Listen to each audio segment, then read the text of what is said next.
말씀드리니까 좀 어색하긴 하네요.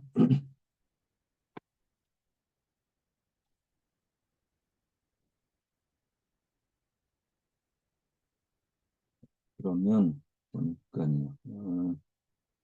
여기인데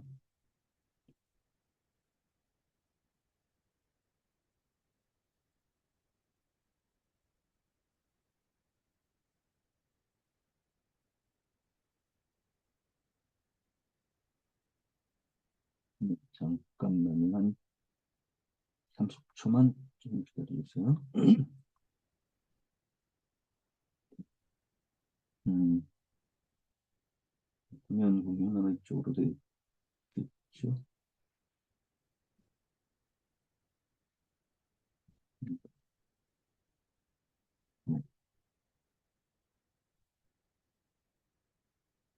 음,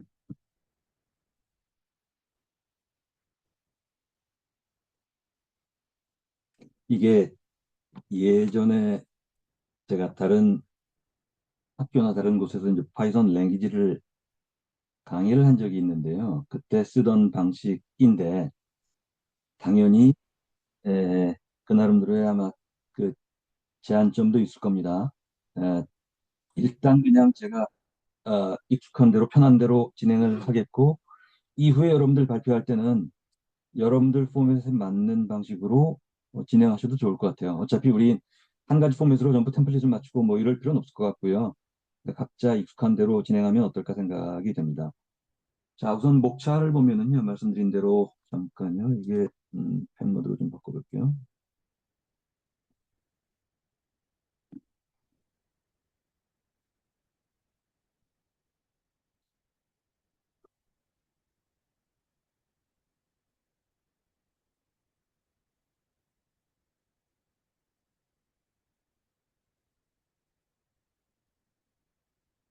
말씀드린 대로 지금 우리 책 전체를 보면은 챕터 1부터 10까지가 파이썬 랭귀지에 대한 것이고요.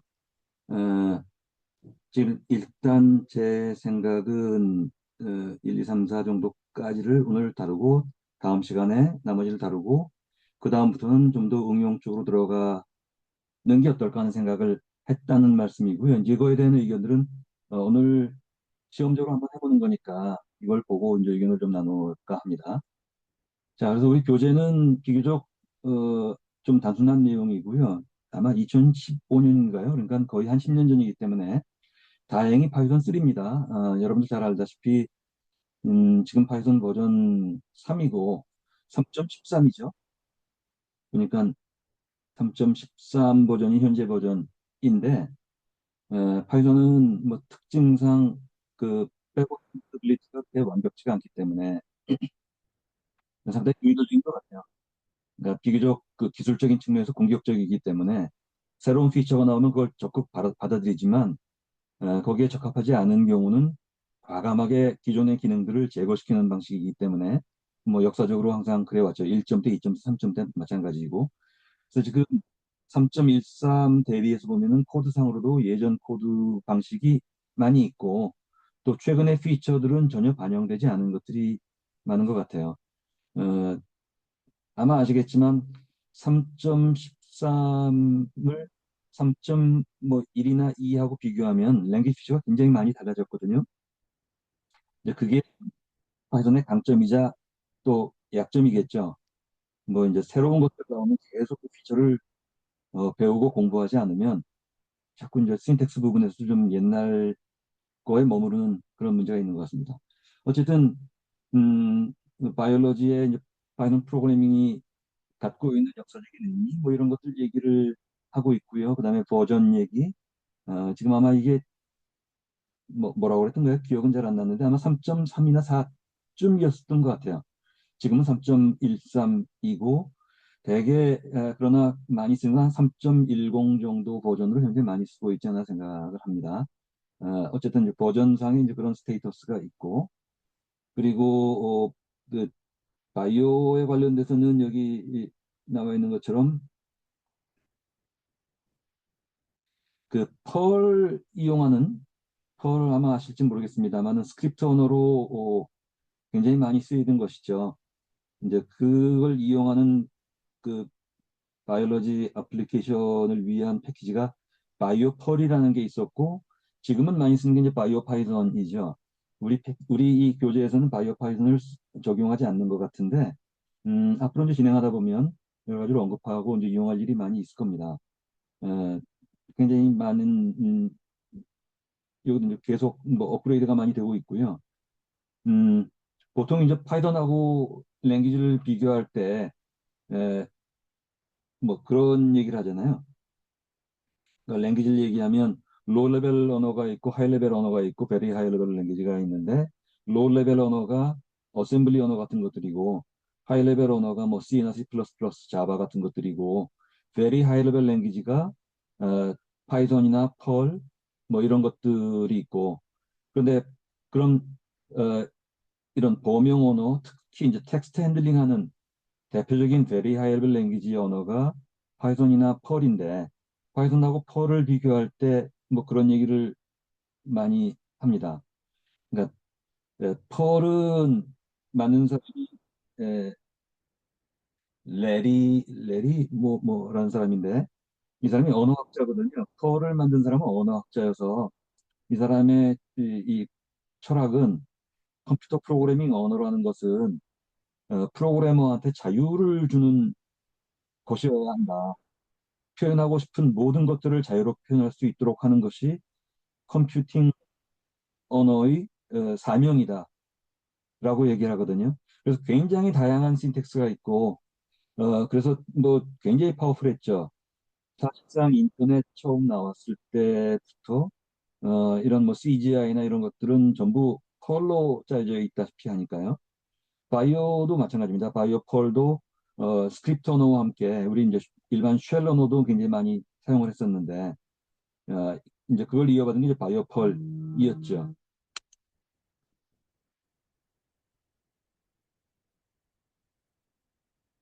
아이고, 죄송합니다. 그런 펄 언어에 대비한 게 이제 파이썬을 얘기를 하는데, 파이썬은 뭐 유명한 뭐 기도반 러썸이라는 네덜란드 출신 분이 만들었는데, 이 사람은 이제 수학자이죠. 그래서 이 사람은 파이썬을 얘기하면서 프로그래밍 언어의 사명이 프로그래머한테 자유를 주는 게 아니다. 프로그래머한테 일정한 구속을 가하는 것이 프로그래밍 언어의 사명이다. 왜냐하면 어떤 문제를 풀고자 할 때, 수학자적 관점이죠. 문제를 풀고자 할 때 해법은 여러 가지가 있지만 최적의 해법을 찾는 게 수학자의 사명이기 때문에, 프로그래밍 언어도 최적의 해법, 옵티멀 솔루션을 향해서 가는 방식이어야지, 아무나 이런저런 방법을 쓰게 해서는 안 된다. 오직 하나의 답만이 있을 뿐이다. 그래서 이제 펄과 파이썬이 이제 그런 철학상의 대립을 한다고 얘기를 합니다. 근데 이제 뭐 그런 얘기들도 뭐 들어가면 이제 뭐 얘기들이 많이 있겠지만, 그래서 이제 파이썬 언어의 특징도 나오죠. 이제 그, 그 프로그래밍 언어의 가장 중요한 그 지주의 하나가 에, 타이핑 시스템인데, 타이핑 시스템이라고 하면 이제 데이터 타입을 얘기하잖아요. 데이터 타입을 어떻게 구성할 거냐?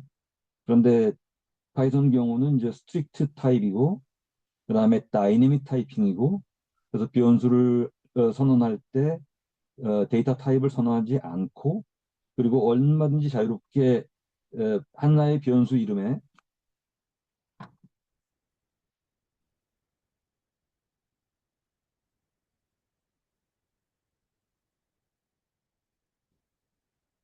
벌써 후회가 되네요. 이 얘기가 자꾸 길어지네요. 음, 변수가 있으면 이게 베리어블이면 베리어블과 밸류가 있고, 베리어블과 밸류를 이렇게 포인터로 연결하는 것, 이제 레퍼런스라고 하죠. 그 베리어블 어사인먼트일 때, 하나의 변수의 어떤 값을 치환해서 어사인할 때 기존의 방식과 같이 어떤 박스에, 메모리 박스에 데이터가 들어가는 게 아니라, 베리어블 베리어블은 결국 네임이니까요. 네임과 밸류를 서로 레퍼런스로 주고, 그러다 보니까 새로운 밸류를 주고 레퍼런스만 바꾸면 얼마든지 하나의 변수에 스트링 값도 있다가 로지컬 값도 있다가 이런 식으로요. 이런 식으로 이제 이게 다이내믹 타이핑에 의해서 가능했던 것인데 이제 파이썬 경우는 그런 스트릭트 타이핑, 다이내믹 타이핑 뭐 이런 언어적 특징을 갖고 있었고 이제 그런 것들이 결과적으로는 굉장히 사용하기 편리하고 파워풀하지만 동시에 에, 그 파이썬을 갖고 있는 이제 제약점도 여기서 생겼죠. 왜냐하면 이렇게 하다 보니까 이 베리어블 이것도 밸류도 모든 것들이 오브젝트이고 오브젝트이다 보니까 예컨대 파이썬에서는 예컨대 A, B, C 콜 무슨 뭐 이런 스트링을 준다고 해도 이것도 오브젝트, 이것도 오브젝트. 그래서 예컨대 스트링이나 아니면 뉴메릭 값들도 예컨대 A, B, C에다가 만약에 이번에는 O라고 인티저 값을 줬다고 치죠. 이 O라는 것도 오브젝트이거든요. 단순한 뉴메릭 타입이 아니라. 그러니까 이제 C나 C++에서 얘기하는 프리미티브 타입과 레퍼런스 타입으로 구별되지 않고 파이썬에서는 프리미티브 타입이 아예 없죠. 원천적으로. 모든 것이 다 오브젝트이다 보니까 예컨대 여러분들 여기 이 숫자만 가지고도 여기에 온갖 애트리뷰트나 메소드 같은 걸 적용할 수 있었죠. 스트링 값 주고 바로 여기다가 어퍼를 주면 대문자가 되고 로우 주면 소문자가 되고 모든 것들이 전부 오브젝트이기 때문에요. 굉장히 헤비해지고 그래서 성능상의 제약이 있고 뭐 이런 것들이 있죠. 뭐 이제 얘기가 좀 길어졌지만 어쨌든 파이썬 프로그래밍 언어의 특징 근데 이제 이 바이올로지 관련해서는 초창기에는 대부분들 그런 쉘 스크립트나 아니면 펄 같은 이런 것들을 사용하다가 파이썬으로 많이 넘어왔는데 이제 궤적은 뭐 두 가지가 있겠죠. 이런 쉘이나 펄 같은 스트링 핸들링하는 그런 언어에서 한편 R과 같은 도메인 스페시픽 언어하고 그다음에 파이썬과 같은 제너럴 퍼포스하고 뭐 이렇게 나뉘었다고 생각이 됩니다. 물론 어, 이 도메인 스페시픽이면서도 영역을 어, 수학 통계에서 이제 바이오까지 확장되었고 또 범용이면서도 아주 스페시픽하게 확장이 돼서 양쪽에 이제 뭐 그런 점에서는 이 공통점과 이 교차점들이 굉장히 많긴 했지만 어쨌든 특징상으로는 이제 크게 뭐 DSL, 도메인 스페시픽 랭귀지하고 제너럴 퍼포스 랭귀지하고 이제 이런 차이점을 가지면서 어, 갈래를 이루었다고 생각이 됩니다.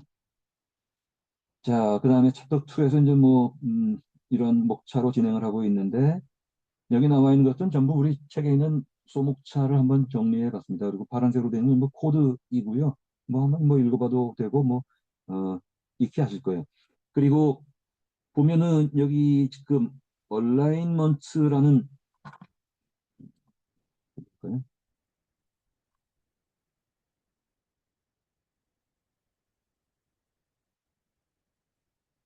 색깔이 음,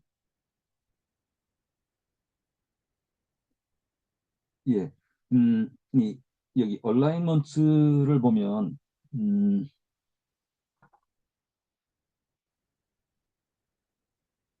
그렇죠.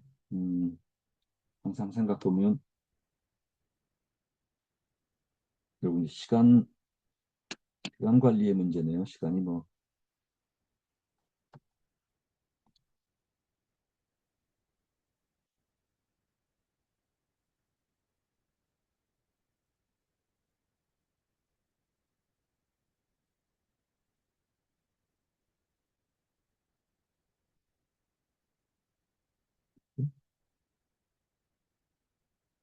예, 여기 보시면 잠깐 이렇게 볼까요?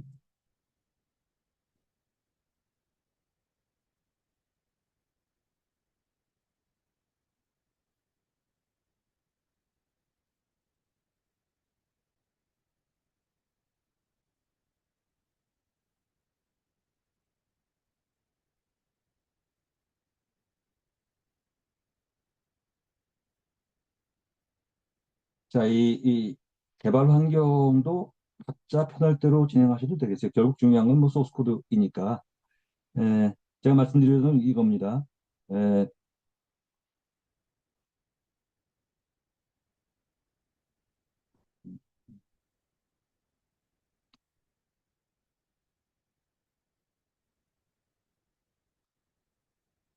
alignments.py가 이 부분은 우리 교재의 그 케임브리지의 그 밑에 있는 사이트에 우리 보면 소스 코드 있잖아요.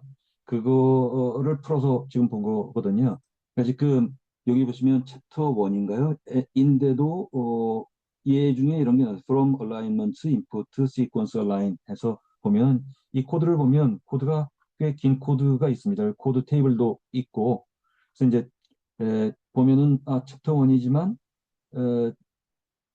이 내용이 지루하다고 생각되시면 이 내용을 봐도 이런 식으로 짜도 좋겠구나 하는 힌트는 얻을 수 있을 것 같습니다. 그래서 여기 지금 보시면은 이 결국 이제 재사용 코드 리유저빌리티가 중요한데 근데 얼라이먼트 모듈에서 특정한 어, 함수나 클래스 같은 것들 임포트해서 사용하는 이해도 지금 나와 있네요. 예, 그게 있어서 보셔도 좋을 것 같고요. 이제 그 안에서 보면은 시퀀스 얼라인에 지금 이 코드를 얘기합니다. 시퀀스 얼라인에 아규먼트로 시퀀스1과 시퀀스2를 얼라인 시켜서 비교하고 뭐 공통 레이저 같은 것들 뭡니까? 뭐 그런 것들 비교하는 그런 모듈들도 있으니까 한번 보시면 좋을 것 같아요. 그 펑션의 내용들 이런 것들은 뭐 지금 2단계에서는 일단 뭐 생략하고 각자 한번 보시는 걸로 하겠습니다. 자, 그다음에 데이터의 타입, 오브젝트 앞에 말씀드린 뭐 그런 것이죠. 여기 지금 보시면은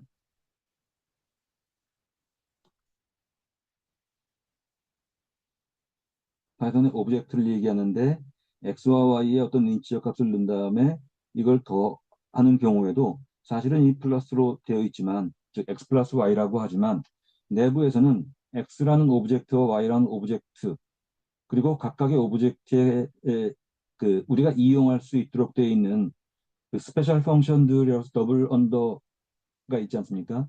어, 우리 이제 나중에 아마 그런 얘기도 좀 할 수 있겠지만 앞뒤로 더블 언더 있는 것들 뭐 던더 뭐 이런 식으로 던더 펑션들 뭐 이렇게 얘기를 하는데 이게 이제 스페셜 펑션 또는 매직 펑션들을 얘기하고요. 그다음에 앞에 어떤 변수가 있고 앞에 언더스코어 하나 있는 것 이게 이제 프로텍션 모드, 그다음에 두 개 있는 것, 프라이빗 모드, 데이터 타입의 액세스 컨트롤을 할 때 이게 뭐 이제 말로 해서 뭐 어떨지 모르지만 아시는 분들은 뭐 리뷰하시면 좋을 것 같고 그렇게 생각하시고요. 그다음에 혹시 잘 모르시는 분은 나중에 뭐 이런 얘기를 좀 더 자세하게 할 기회를 한번 가져보도록 하겠습니다.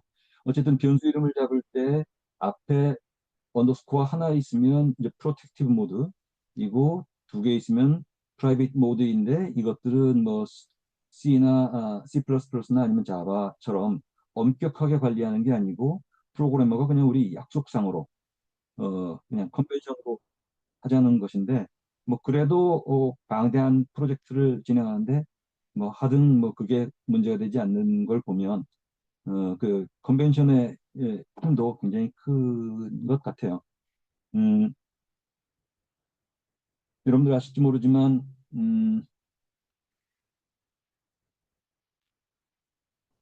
정말 그런지는 모르는데 그런 얘기를 들은 적이 있는 것 같아요. 지금 현재 진행되고 있는 오픈 소스 프로젝트 중에 규모가 제일 큰 게 오픈 스택이라는 게 있거든요. 클라우드를 운영하는 어, 일종의 클라우드 플랫폼인데 오픈 스택이 파이썬으로 돼 있거든요. 어, 굉장히 큰 모듈인데 그 엄청난 프로젝트가 사실 이렇게 엄격한 이런 뭐이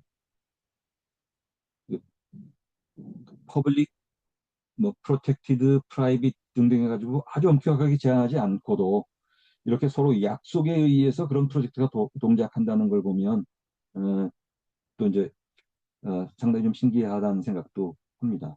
자, 어쨌든 데이터 타입에 대한 얘기였고 베리어블 경우는 보통 우리가 프로그래밍 언어에서 베리어블 하면 베리어블의 이제 일종의 아이덴티파이어, 식별자, 이름 뭐 이런 정도를 얘기한다고 볼 수 있겠습니다.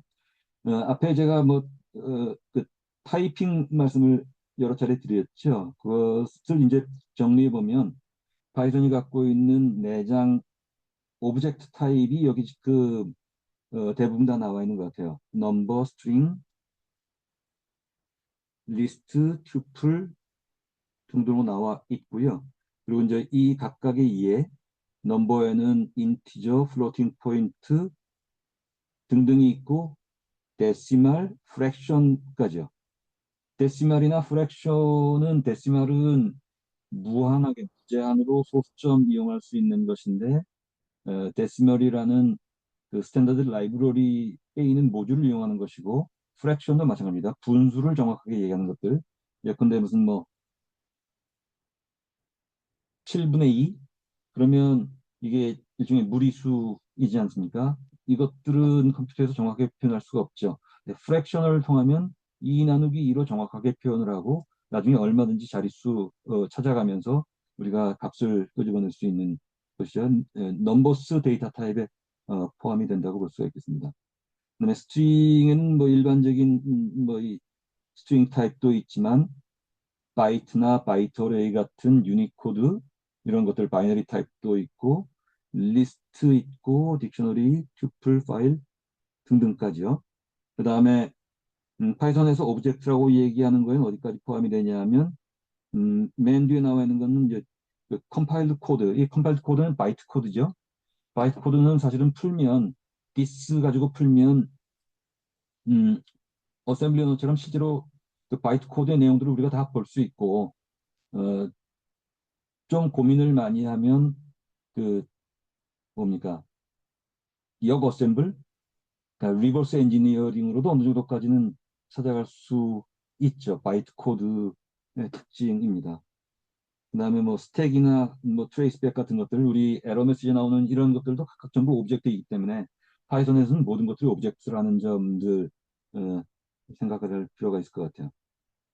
전체의 목록이니까 한번 쭉 보시면 좋을 것 같고 여기 지금 파란색 표현되어 있는 것은 전부 이제 파이썬의 이거 코드이거나 아니면 키워드이거나 이렇습니다. 에, 데이터 타입의 넘버에서 인티저나 플로팅 포인트 있지만 앞에 잠깐 나왔었죠.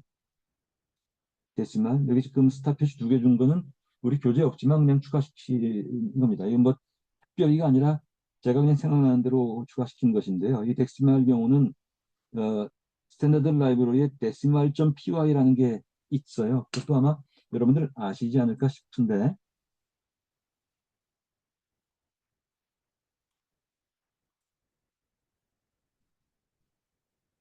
음,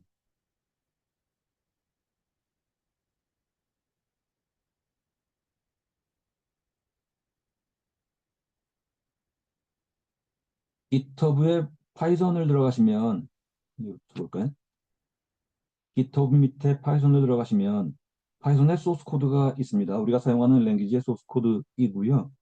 그 중에 예컨대 C 파이썬이 지금 우리가 주로 쓰고 있는 인터프리터이죠. 이 이외에도 그 C 파이썬을 대체하고자 하는 여러 가지 제안들은 뭐 굉장히 많이 있고 수십 가지가 있죠. 그중에 지금 우리가 쓰는 게 C 파이썬이고 C 파이썬 기본 랭귀지들이 전부 그 소스 코드가 전부 여기 있고 전부 C로 되어 있고 그중에 립에 들어가면 라이브러리인데 라이브러리에서 음, 예컨대 넘버 같은 경우는 어디 있나요? 여기서 파이데시멀 C 파이썬의 언더스코어 파이 데시멀 점 py네요. 여기 가면 있는 모듈이 이 데시멀 라이브러리이거든요. 음, 그래서 그것들을 이용하는 것이고 참고로 말씀드리면 여기서 예컨대 라이브러리 밑에 들어가서 컬렉션 보면은 컬렉션에 더블 언더 이닛에 이닛 점 파이를 들어오면 여기에 예컨대 무슨 오더드 딕트니 해가지고 우리가 스탠다드 라이브에 쓰는 컬렉션의 타입들이요. 제가 이 말씀은 왜 드리냐면 이제 그런 얘기들을 음, 저는 강조하는 편인데 어, 이런 바이오 어플리케이션 같은 것들을 짤 때는 그 코드 옵티마이제이션이 굉장히 중요해서요. 대부분들 이 스탠다드 라이브러리에 있는 데이터 스트럭처를 굉장히 많이 씁니다. 그래서 우리가 다른 사람들이 짠 것들을 봐도 이런 것들이 많이 활용되는 편이어서 항상 스탠다드 라이브러리를 좀 중시할 필요가 있다는 생각을 했었고요. 그래서 여기 있는 것들, 뭐 일일이, 뭐이 코드는 전부 이제, 음, 일부는 한 20%, 25% 정도는 이제 파이썬으로 되어 있지만, 실제로 인터프리터 같은 것들은 이제 C로 되어 있는 것들이 많이 있죠. 여기 지금 보시면은, 네, 데시말점 데시말 같은 이 데시말점 py 같은 것들, 이런 것들은, 어, 이 스탠다드 라이브러리의 특징이 뭐냐면, 성능 옵티마이제이션으로 말씀드렸는데 그게 가능해진 것들은 상당 부분이 C로 짜여져 있기 때문에 C 프로그램 성능을 그대로 파이썬에도 구현한다 뭐 이런 특징을 갖고 있죠. 어쨌든 소수점을 나타낼 때는 플로팅 포인트로 나타낼 때는 항상 오차 항목이 생길 수밖에 없는데 데시말을 쓰면은 무제한으로 정확도를 가져요. 그 이유는 예컨대 여기 나와 있는 것처럼 10.1234라고 하면 10이라는 인티저와 1, 2, 3, 4라는 인티저를 별개로 놓기 때문에 그리고 우리가 사용할 때 적용할 때만 예컨대 계산을 할 때만 그 값을 가지고 와서 계산하기 때문에 오차항이 없이 계산을 하거든요. 플로팅 포인트는 이집법과의 시집법 차이 때문에 항상 오차가 생길 수밖에 없죠. 뭐 그런 정도 말씀을 보충해서 드리겠습니다. 그다음에 스페러 오브젝트에 불리언 값이거나 불리언 트루 폴스인데 트루 폴스는 결국 있다 없다 이죠. 그래서 이제 블랭크이거나 뭐 이런 것들 넌제로가 전부 트루이니까 뭐라도 있으면 떤 밸류 값이라도 있으면은 트루가 되고 아무것도 없을 때 폴스가 되는 뭐 그 기준점이 있습니다.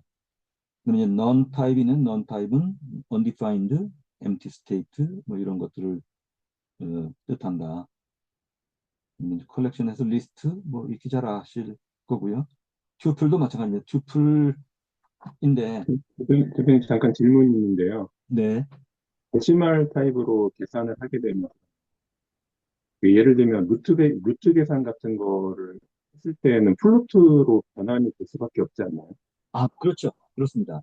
네. 그러니까 계산을 할 때는 플로트일 수밖에 없고요. 데시말은 표현을 할 때 정확도를 유지한다는 음, 차이입니다. 예. 네, 알겠습니다. 네. 이제 흔히들 얘기할 때 무슨 뭐 이자율 계산할 때는 데시말로 해야 된다 뭐 이런 얘기를 하죠. 그런데 이제 과학기술 계산을 할 때는 어차피 연산을 할 때는 이제 플로팅 포인트로 할 수밖에 없죠. 그러나 어차피 컴퓨터 CPU 내에서 오퍼레이션 자체가 그러니까. 자, 그다음에 앞에 리스트 익히 잘 알고 계시는 내용일 거라고 생각이 되고요. 튜플은 리스트와 같지만 이뮤터블하다, 그러니까 변경이 불가능하다인데 그와 함께 이제 또 한 가지 강조할 만한 게 우리가 일반적으로 예컨대 엑셀이나 데이터베이스에서 사용하는 것처럼 각각의 레코드 단위, 레코드라고 하면 하나의 레코드가 있고 자릿수를 기준으로 이렇게 끊어서 컬럼 또는 피처를 이렇게 이용한다고 할 때 이때 적합한 게 튜플이 이렇게 레코드 방식으로 이용할 수 있다는 점이 있습니다. 이건 뭐 그 나름대로 또 여러 가지 이해가 있지만 어, 그 그걸 좀 추가하고요. 그다음에 튜플이나 리스트나 전부 포인터를 갖고 있기 때문에 여기 지금 이 튜플이지만 튜플은 이제 신텍스가 뭐 이 등문괄호이고 리스트는 사각괄호이지만 그 차이만 있을 뿐 튜플과 리스트는 항상 이렇게 포인터로 연결되어서 그래서 이제 포인터로 연결되다 보니까 에, 그 예컨대 튜플이나 리스트를 펑션에서 아규먼트를 가지고 올 때 그 안에 하나의 튜플이지만 튜플의 하위 단계에 만약에 여기처럼 리스트가 있으면 리스트는 얼마든지 바꿀 수 있다. 뭐 이런 특징도 있습니다. 셋, 딕셔너리,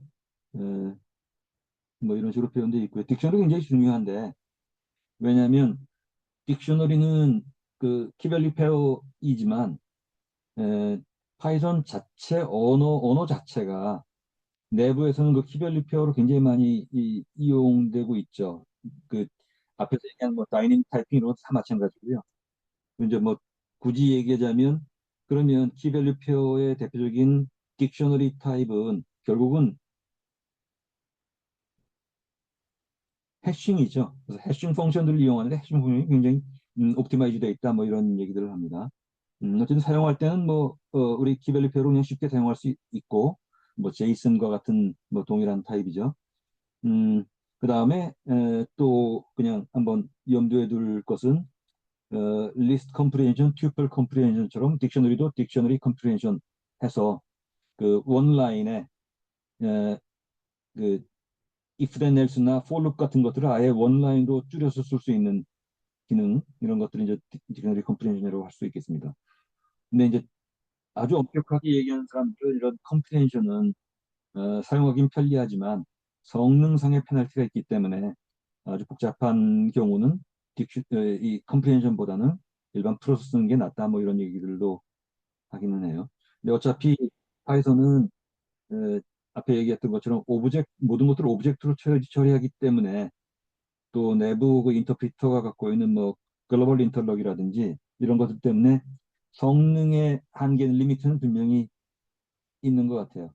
이제 그게 갖고 있는 특징은 우리가 모델링 같은 것들은 파이썬으로 많이 하지만 그래서 결과 가치가 나오면 그걸 프로덕션 할 때는 파이썬이 갖고 있는 한계들이 좀 많이 드러나죠. 그래서 이제 그것들을 다시 파이썬으로 개발된 모델들을 다시 프로덕션으로 가져가는 것들에 대해서는 또 여러 가지 논의가 있는 것 같습니다. 형 변화시키는 얘기이고요. 프로그램 플로우에서 뭐 위부터 아래로 내려가는데 흐름을 바꿀 수 있다. 이게 컨트롤 스트럭처 뭐 이런 것들이니까 이것들은 뭐 따로 말씀은 나누지 않겠습니다. 자, 저도 실험해 봤는데요. 시간이 많이 걸리네. 제 음, 생각에는 한 시간 오늘 하면 될 것 같았는데 한 시간 했는데 이 정도 같네요. 어떠세요? 그냥 할까요? 아니면 한 5분, 10분 쉬었다 할까요? 아주 상식적인 얘기이긴 하죠. 자, 그다음에 스트링, 그러니까 문자열을 매핑하는 것인데, 이것도 뭐 이제 굳이 풀어서 얘기하면 직관적으로 그냥 쭉 보시면 바로 이용할 수 있는 것이지만, 하지만 의미상으로 놓고 보면 이렇게 스트링 값을 만든 다음에 인덱스는 소위 이제 슬라이싱하거나 인덱싱을 하거나, 인덱싱은 특정 위치를 찾는 것이고, 슬라이싱은 어떤 범위 구간 값을 가져오는 것이고, 라고 할 때 지금 이런 부분들이요, get items 같은 더블 언더 get items 같은 이런 스페셜 메소드를 이용하는 것이어서, 음, 이제 그런 얘기를 하는 것이 왜 중요하냐? 그냥 우리가 그냥 쓰면 되는데 이것이 어떤 스페셜 메소드로 구현되고 있다. 이런 얘기를 하는 이유는 우리가 나중에 클래스를 만들 때요. 클래스의 이런 스페셜 메소드를 이용해서 얼마든지 이런 기능들을 만들 수가 있기 때문에 그렇죠. 그게 이제 파워풀한 것이고 이게 만약에 캐주얼하게 프로그램 코드 파일 한 두세 개, 서너 개 같은 경우는 아무 생각 없이 그냥 짜면 되지만 뭐랄까요? 예컨대 무슨 뭐 로제타 폴드, 알파 폴드 뭐 이런 단위로 이제 큰 프로젝트로 프레임워크를 직접 만들고자 할 때는 단순히 만들어진 것들을 쓰는 게 아니라 내가 나의 타입을 계속 만들 필요가 있으니까요. 이제 그런 면에서는 파이썬은 그게 아주 쉽게 이용할 수 있도록 어쩌면 진정한 파워는 그게 아닌가 싶어요. 스페셜 메서드 전부 오브젝트로 돼 있고 오브젝트 단위에 적용할 수 있는 스페셜 타입들, 스페셜 메소드들이 있기 때문에 그걸로 얼마든지 우리가 우리 형을 만들 수가 있거든요. 예, 이제 작게 보면 어떤 데이터 오브젝트를 우리가 막도록 메소드를 동원할 수 있고 크게 보면 알고리즘을 새로 만드는 것 예컨대 뭐 그래프 뉴럴 넷이다. 그럼 그래프 뉴럴 넷의 스펙트럴 알고리즘으로 뭘 적용시키고자 할 때도 항상 이 로우 레벨을 생각하면서 에, 프로그램의 생산성을 생각하면 파이썬만큼 강한 게 없다고 생각이 듭니다. 뭐 하여튼 뭐 공연이 아주 단순하고 쉬운 걸 복잡하게 얘기하는지는 모르겠는데 어쨌든 지금 스트링 타입에서 이런 슬라이싱 또는 이런 것들 전부 단순히 스트링 값을 어떤 널 타입을 보통 우리가 스트링 타입이라고 하면 어떤 문자열 쭉 있고 백슬래시이나 해서 널 타입을 놓고 자 이렇게 해서 그냥 이걸 프리미티브 타입이라고 보질 않고 이걸 오브젝트로 만들기 때문에요. 그러니까 음 그렇습니다. 앞에 봤던 것처럼 이제 GitHub의 파이썬 코드를 보면 그 인터프리터에서 예컨대 오브젝트 하나하나를 만드는데 C로 얼마나 예컨대 인티저 타입을 하나 구현하는데 C로 굉장히 복잡하게 만들어 놨거든요. 이제 그거는 단순히 인티저가 아니라 인티저를 인티저 오브젝트로 놓고 오브젝트가 갖고 있는 애트리뷰트와 메소드를 이용할 수 있도록 만들었기 때문에 에, 그런 것이 또 결과 우리는 굉장히 소위 이제 익스프레시브니스가 아주 쉽게 다양한 수 있는 그런 데이터 타입이 만들어 진 것이 이제 그런 이유 때문이라고 생각이 됩니다. 자, 여기 나와 있는 것들은 이제 뭐 이런 스트링 타입에 이용할 수 있는 여러 가지 메소드들을 에, 내부 구조상으로는 앞서 말씀드린 그런 타입 차원입니다. 이 스트링을 오브젝트로 놓고 오브젝트가 갖고 있는 여러 가지 메소드, 스트링 오브젝트에 이용할 수 있는 메소드들 이런 것들. 따라서 이제 우리가 메소드를 새로 만들 수 있죠, 얼마든지. 자, 여기 우리 이 교재에 나와 있는 코드는 이 부분은 제가 PDF 파일로 그 공유하겠고요. 공유 방식은 제가 뭐 쉽게는 그냥 뭐 우리 구글 디렉토리에다 올려놓든지 아니면 딴 데 우리 정해지면 뭐 거기다 올려놓지 하겠습니다. 그래서 이제 우리 교재에 다 나와 있는 것이긴 하고 PDF로 있으면 PDF에서 그냥 뭐 카피 페이스트 해가지고 바로 이용할 수도 있고 뭐 직접 키인 할 수도 있습니다만 전부 그냥 쉽게 아직은 뭐 쉬운 코드 내용인 것 같아요. 자, 여긴 뭐 아마 시퀀스 이용하는 뭐 그런 이해인 것 같은데 뭐 복잡한 내용은 아닌 것 같습니다. 좀 넘어가겠고요. 자, 컬렉션이라고 하면 에, 컨테이너 중에 컬렉션 타입이 있죠. 컬렉션 타입에 이제 리스트 튜플 뭐 이런 것들 해당이 되고요. 뭐 뒤에 한번 한번 정리한 자료가 아마 제가 실었던 것 같아요. 음, 뭐 따로 얘기할 필요도 별 없을 것 같지만 예컨대 t 이퀄 123.123 뭐 이렇게 하면 인티저이지만 괄호를 주면 괄호를 주는 순간 이제 튜플로 잡힌다 뭐 이런 얘기 정도일 거고요. 그리고 예컨대 빈 리스트를 만든다, 빈 튜플을 만든다 이런 기호를 직접 쓸 수도 있지만 이렇게 주면 이게 소문자로 돼 있어서 그렇긴 하지만 전부 이제 클래스를 불러서 인스턴스를 만드는 개념으로 생각하면 어, 좋을 것 같아요. 우리 교재에 남아 있는 내용들인데 뭐 이것도 뭐 제가 반복할 필요는 없지 않을까 싶습니다. 자, 세트에 관련된 것이고 마찬가지로 또 여러 가지 메소드들이 있어서 우리가 쉽게 이용할 수가 있습니다. 딕셔너리에 대한 메소드들. 자, 그다음에 모듈 임포트하는 것들이죠. 임포트는 모듈 단위로 하고 .py로 끝낸 것도 py 역시 그냥 임포트 주면 되고 그리고 여러분들 아시는 것은 임포트 할 때는 그 절대 경로 지정할 수 있고 상대 경로 지정할 수 있지만 일반적으로 이 얘기하기는 그 절대 경로를 이용해라. 왜냐하면 이제 그 포터빌리티가 있으니까요. 그래서 뭐 그런 것이고 여기 나와 있는 예컨대 지금 보시면은 import math에서 math의 파이 값을 가져오는 것이죠. 또는 자연 로그 e 값을 가져오는 것. 이거는 math는 우리 앞에 봤던 GitHub에 찾아보시면 math.py 전부 py로 끝나는 파이썬 모듈들을 끄집어 온 것입니다. 그래서 이렇게 그 파이썬에서 인스톨하면 내장되어 있는 빌트인 데이터 타입이나 빌트인 모듈들이 우리가 직접 파이썬 프로그램을 짜는 것과 전혀 다르지 않고 똑같은 차원에서 이용할 수 있다는 점이 장점이라 생각이 돼요. 뭐 이런 얘기를 자꾸 반복할 필요도 없을지 모르지만 근데 이제 R이 굉장히 편한데 그 R이 가진 그 특성 대비 파이썬의 차이가면 R에서 특정한 예컨대 뭐 서포트 벡터 머신 알고리즘을 쓴다. 근데 파이썬에서 사이클론으로 뭐 서포트 벡터 클래시파이어를 쓴다. 에, 쓰기 편한 건 오히려 R이 편할 것 같은데 근데 이제 파이썬은 그렇게 쓰다가도 어떤 결과가 내가 예상한 결과와 좀 다르다거나 그럴 때 소스 코드를 쳐서 역추적할 수 있다는 점에서는 차이가 있다는 생각을 해봅니다. 소스 코드가 전부 대부분들 파이썬으로 돼 있기 때문에 어쨌든 여기 지금 이렇게 임포트해서 모듈들 이용하는 것들이고요. 그다음에 이제 만약에 상대 경로로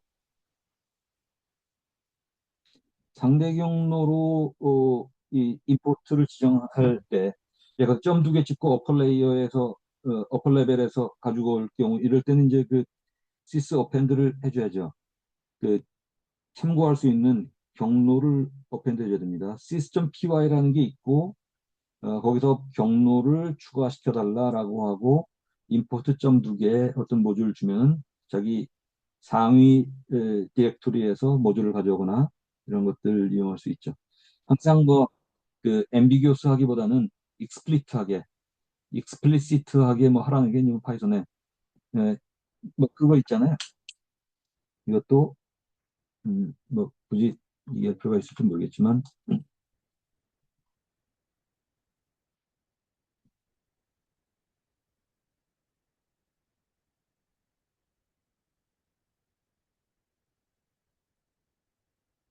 뭐 다 아시는 거지만 임포트 디스 하면 제노 파이썬이라고 해서 이제 팀 피터스라는 양반이 쓴 일종의 경구가 있는데요. 예, 이게 뭐 상당히 이제 좀 그 농축적으로 표현한 것이지만 항상 여기 제가 그 말씀을 드리려고 했던 것인데 explicit is better than implicit. 그래서 이 임포트 할 때도 그냥 임포트하고 아스타리스크를 주지 말고 from 임포트하고 항상 펑션별로 또는 콘스탄트별로 직접적 하라 뭐 이런 얘기들을 많이 들습니다. 음, 앞에 우리 나와 있던 얘기들을 조금 정리한 표를 보면 뭐 다른 책에서 가져온 것인데 빌트인 오브젝트 타입에는 앞에 그 표 있었죠? 표 내용을 이제 여기 그림으로 변환시킨 거라고 보면 됩니다. 그래서 음, 넘버와 콜러블, 넘버에는 인티저와 플로트, 그리고 여기 아마 이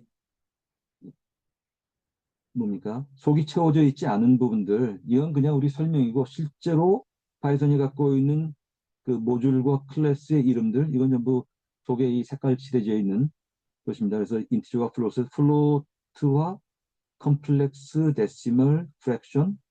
그래서 프랙션이 아마 스탠다드 라이브러리에 들어왔죠. 예전에는 이게 심파이라고 아마 작업하실 분면 이제 그걸 이용하실 경우도 있을 거예요. 심파이는 그 수학 그 지정을 할 때, 예컨대 이제 수식 이큐에이션 지정을 할 때 심볼릭을 그대로 이용할 수 있도록 해주는 것이거든요. 이제 플로트가 예전엔 심파이 밑에 있었는데 플로트로 해서 앞에 말씀드린 것처럼 무리수 지정이라든지 이런 것들을 할 수 있게 돼 있고요. 컴플렉스는 복소수 지정하는 것들이고 음, J 값으로 지정이 됩니다. 그다음에 콜러블에는 펑션과 제너레이터와 클래스는 단순 클래스이지만 클래스 내에 더블 언더 콜 주면 클래스를 직접 콜할 수 있도록 변환시켜 주죠. 그다음에 이제 메소드가 있고 메소드에 바운디드 메소드, 언바운디드 메소드. 그다음에 여기 기타 오브젝트 타입에는 이제 모듈과 인스턴스와 파일, 넌, 뷰. 그다음에 인터널 타입에는 이제 타입과 코드, 프레임, 트레이스백. 그래서 음, 익숙한 부분들도 있고 조금 생소한 부분들도 있지만 전부 여기 색깔 칠해져 있는 그 이름의 클래스 내지는 모듈로 파이썬에서는 다 구현되어 있고 그것들을 뭐 언제 지금 바로 우리가 들어가서 구현된 모습들을 그 내용들을 실제로 그 추적해 나갈 수가 있습니다. 자, 컬렉션이 앞에 우리 나왔었던 것인데 컬렉션에는 시퀀스 타입과 매핑 타입과 셋 나누어지고 시퀀스 타입에는 에, 뮤터블 시퀀스와 이뮤터블 시퀀스 그래서 여기 나와 있죠. 바이너리 타입일 때는 바이트라는 게 이뮤터블이고 바이트 어레이라는 게 뮤터블 타입이고요. 그래서 이제 대개 이런 것들은 나중에 이제 스트리밍이나 이런 것들을 처리할 때는 뭐 사용되기도 합니다만, 음, 그다음에 세트에는 세트와 프로즌 세트 두 가지. 뭐 이렇게 말씀드리는 게 뭐 어떨지 모르지만 그냥 한번 쭉 회상을 하고 또는 기억을 좀 되새기고요. 나중에 이제 각각이 나와서 뭐 필요하다면 우리가 좀 더 자세하게 하나씩 하나씩 보는 뭐 그런 시간을 갖도록 하죠. 자, 앞에 이 시퀀스 타입에 대해서 이제 시퀀스 중에는 뭐 구분을 흔히 얘기할 때 컨테이너 타입의 시퀀스와 플랫 시퀀스로 나뉘어서 이 컨테이너 타입 시퀀스가 여기에 해당되고요. 그다음에 스트링 바이트, 어레이 이런 것도 이제 플랫 시퀀스에 해당이 되죠. 음, 이거 보고 한 가지 또 얘기할 거는 지금 스탠다드 라이브러리 array.py가 있는데 그걸 이용하는 게 이제 array.array이고 이게 일반적으로 우리가 뭐 일반 C 프로그램 같은 데서 얘기하는 그냥 array거든요. array라고 하면 여러 개의 뭉치를 하나로 표현하는 것인데 이때 각각의 엘리멘트가 동일한 데이터 타입을 갖는 것이죠.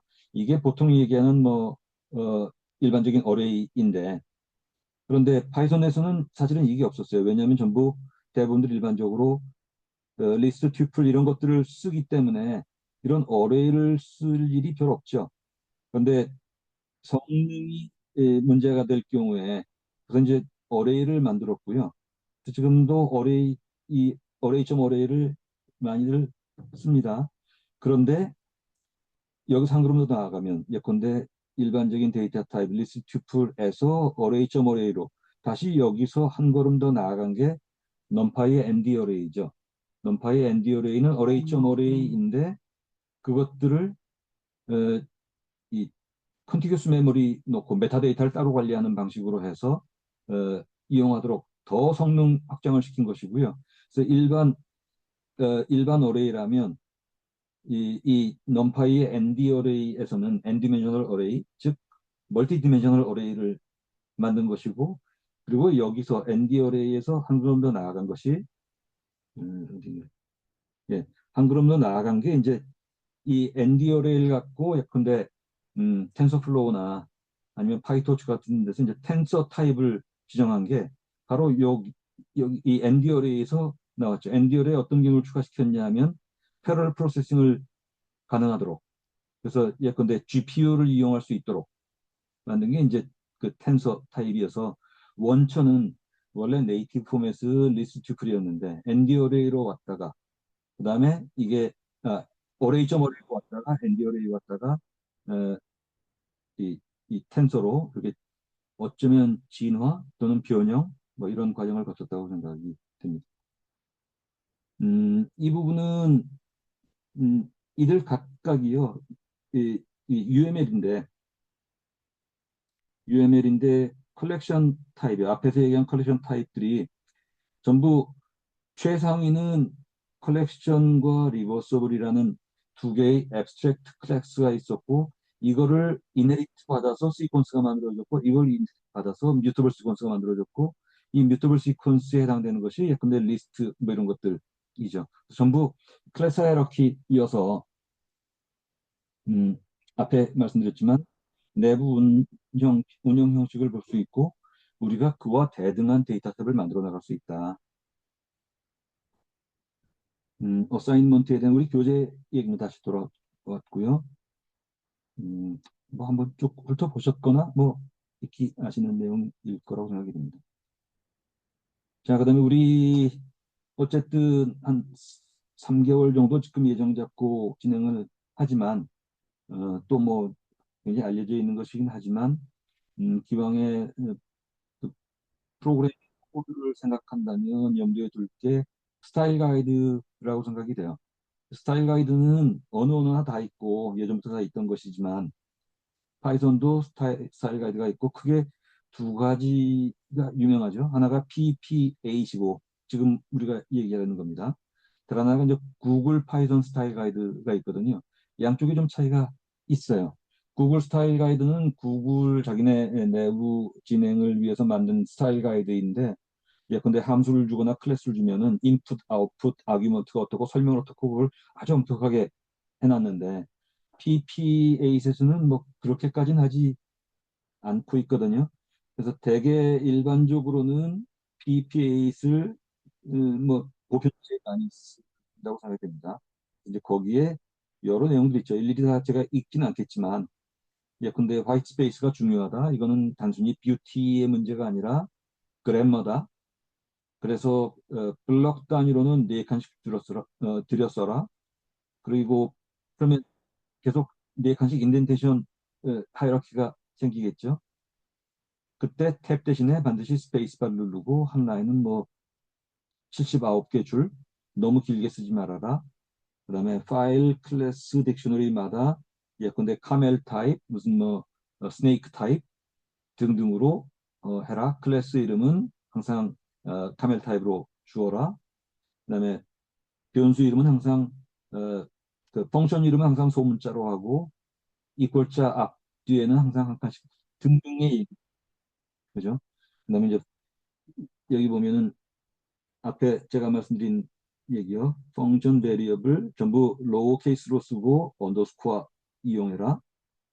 일종의 스네이크 뭐 모드 뭐 이렇게 얘기를 합니다. 그다음에 프로텍티드일 경우에 리딩 언더스코어, 프라이빗일 때 더블 리딩 언더스코어, 그다음에 컨스탄트일 때는 올 캐피탈, 클래스 네임일 때는 에, 그 뭡니까 카멜 타입 쓰고 그리고 그 메소드는 그 자체 클래스를 지정할 때는 CLS를 쓰고 그다음에 익스프레션 같은 경우는 에, 돌려 쓰지 말고 항상 직접 써라. 그래서 if not A is B 이거 쓰지 말고 이렇게 해라. 그다음에 이렇게 해라.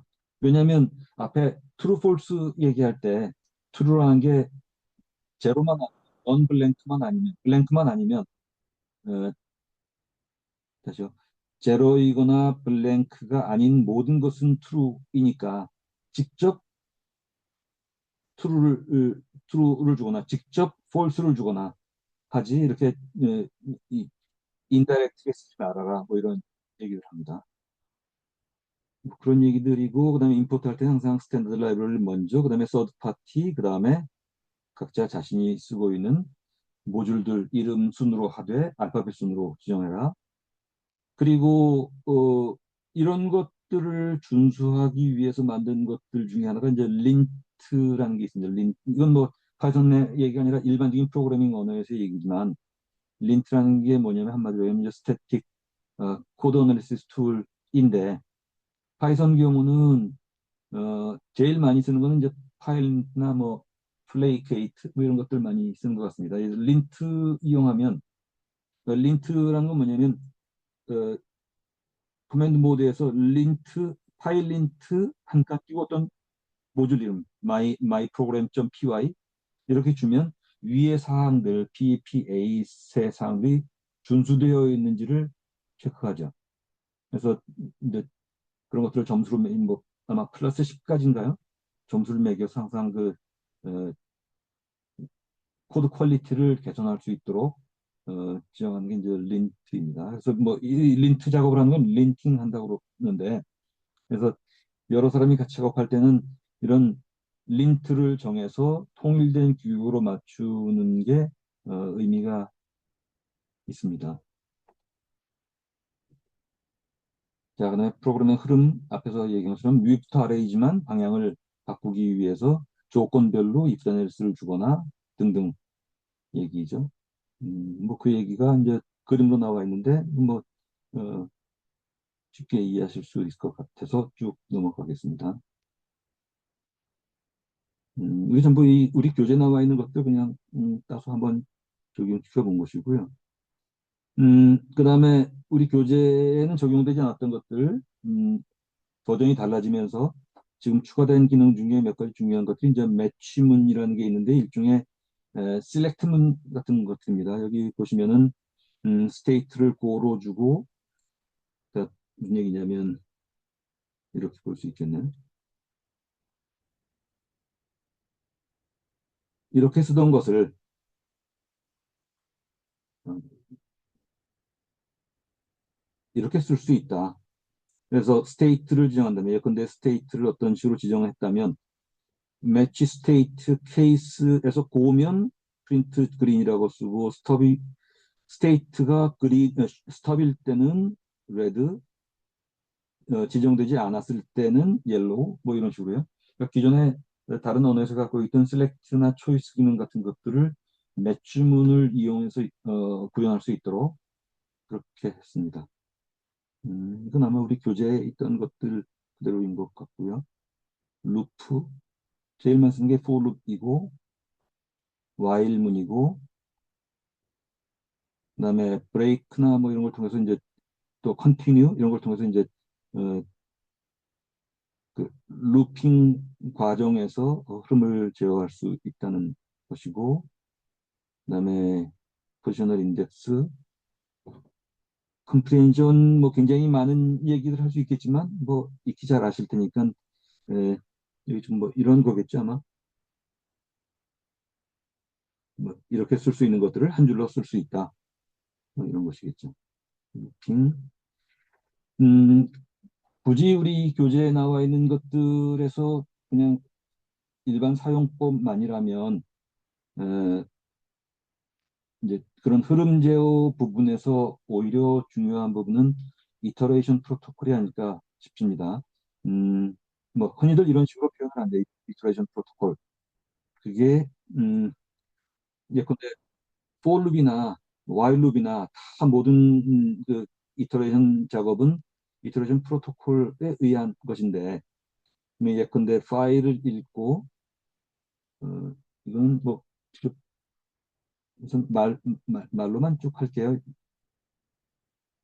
파일 예제 뭐 쉽게 우리 볼 수 있는데 이제 오픈을 한 다음에 리드하면 바로 읽히겠죠. 또는 오픈을 한 다음에 파일 핸들을 주고 리드라인 하면 계속 읽힐 거예요. 그런데 실제로 이 작업들 이렇게 한 번에 다 읽거나 또는 한 줄씩 읽어 내려가거나 등등은 전부 내부에서는 더블은 넥스트로 읽어 내려가서 계속 한 줄씩 한 줄씩 더블은 넥스트로 읽어 내려가지만 맨 마지막에는 스톱 이터레이션으로. 이게 이제 제너레이터 부분하고도 같이 관련이 되죠. 음, 우리 교재에 그게 뒤에 아마 나오는지 모르겠습니다.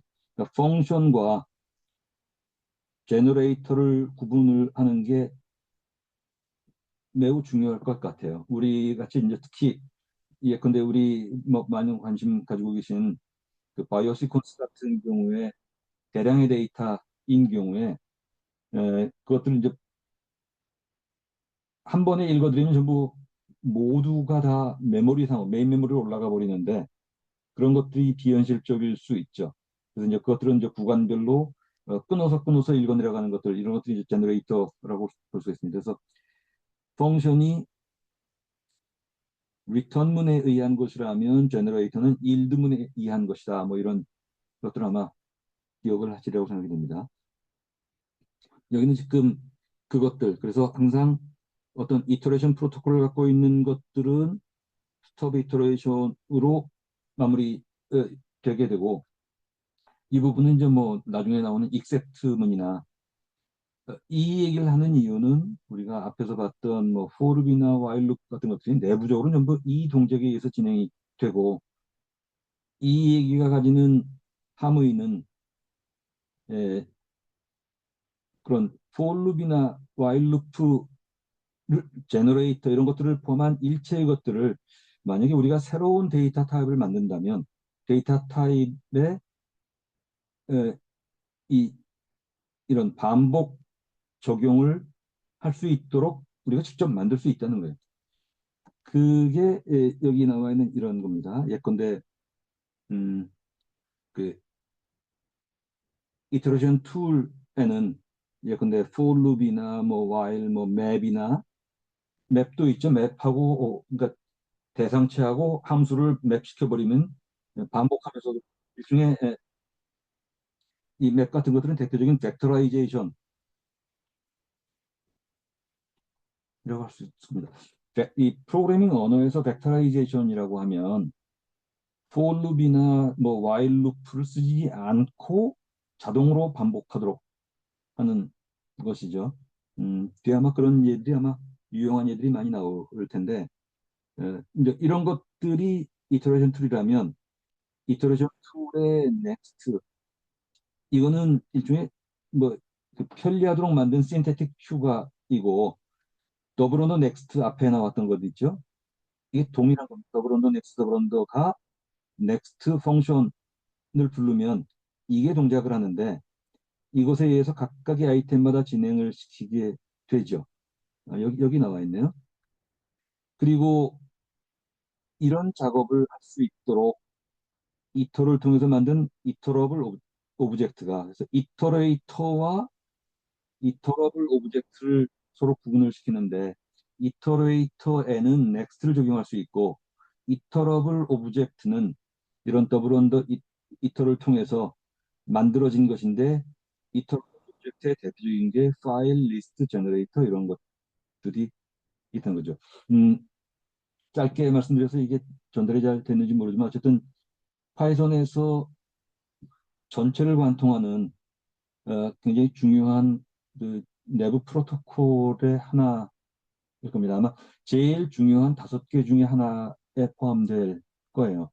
그래서 만약에 익숙지 않으시면 그냥 편리한 대로 그냥 쓰시면 되지만, 나중에 기회가 되면 이제 좀 심화해서 들어가면 이런 이터레이션 프로토콜 부분은 한번 정리할 필요가 생기리라고 느껴집니다. 익셉션에 대한 것이고, 익셉션 역시 클래스의 일종이고, 파이썬에서 자체가 가지고 있을 뿐만 아니라 우리가 만들어 나갈 수 있기 때문에 어,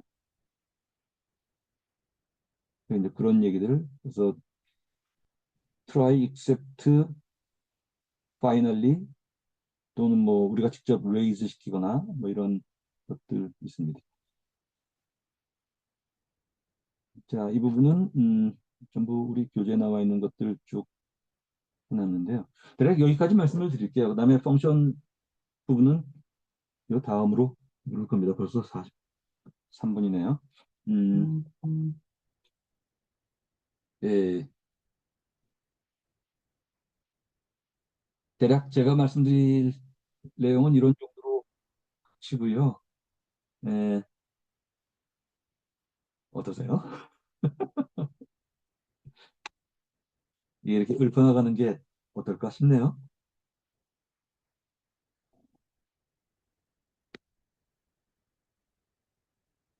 예, 근데 그냥 의도는 우리 책에 어쨌든 앞에 한 챕터 10까지는 랭귀지 기본 피처여서 어, 이거를 일일이 따로 설명하기보단 좀 요약, 정리, 리뷰하는 순으로 하고 간단히 정리하면서 넘어가는 게 안 나을까 하는 생각 때문에 이렇게 준비하고 말씀을 드려봤거든요. 예, 아시는 분은 너무 쉬워서 지루했을지 모르겠고, 모르시는 분은 그 말만 듣고 무슨 말인지 도통 모르겠다고 하실 것도 같고, 하여튼 그런 생각이 듭니다만, 일단 진행을 해봤고요. 음, 말씀도 좀 계속 듣겠지만, 당장 지금 챕터 5부터 나머지 부분이요. 그게 한꺼번에 5, 6, 7, 8, 9, 10을 해도 좋고요. 아니면 나누어서 해도 좋고, 의견을 뭐 오늘이든지 나중이라든지 주시고, 음, 가능하면 요 다음부터 서로들 짐을 나누고 한번 공격 앞으로 하시면 어떨까 싶습니다. 혹시 뭐 오늘 얘기한 거에 의견 있으면 자유롭게 주세요. 이게 강의가 아닌데 강의처럼 됐네요.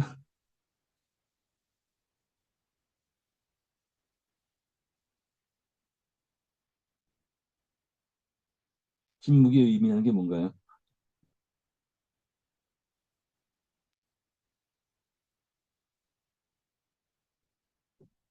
자, 어쨌든 원래 생각에는 인사 나누고 앞에 1, 2, 3, 4 정도까지는 가벼운 내용이어서 1시간 정도면 될 것 같았는데 2시간을 풀로 채웠고요. 제가 좀 장황하게 얘기하지 않나 염려는 듭니다만, 어쨌든 시작을 해봤고, 에, 의견 카톡으로 서로들 자유롭게 의견 주시고요. 아마도 뭐 희망이라면 에, 그 한 두세 번 진행을 하면 우리한테 적합한 모드도 찾을 거고 서로들 좀 어색함도 좀 없어지지 않을까 기대해 봅니다. 그런 것 같습니다. 항상 여기 타입이라는 명령을 갖고 타입이라는 명령을 이용하면 항상 그 데이터 타입을 볼 수 있으니까요. 이 부분들은 나중에 우리가 디버깅을 할 때도 이제 간혹 뭐 많이 쓰게 될 것 같아요. 자, 뭐 산수 계산하는 것들인데 뭐 쭉 나와 있는 것입니다.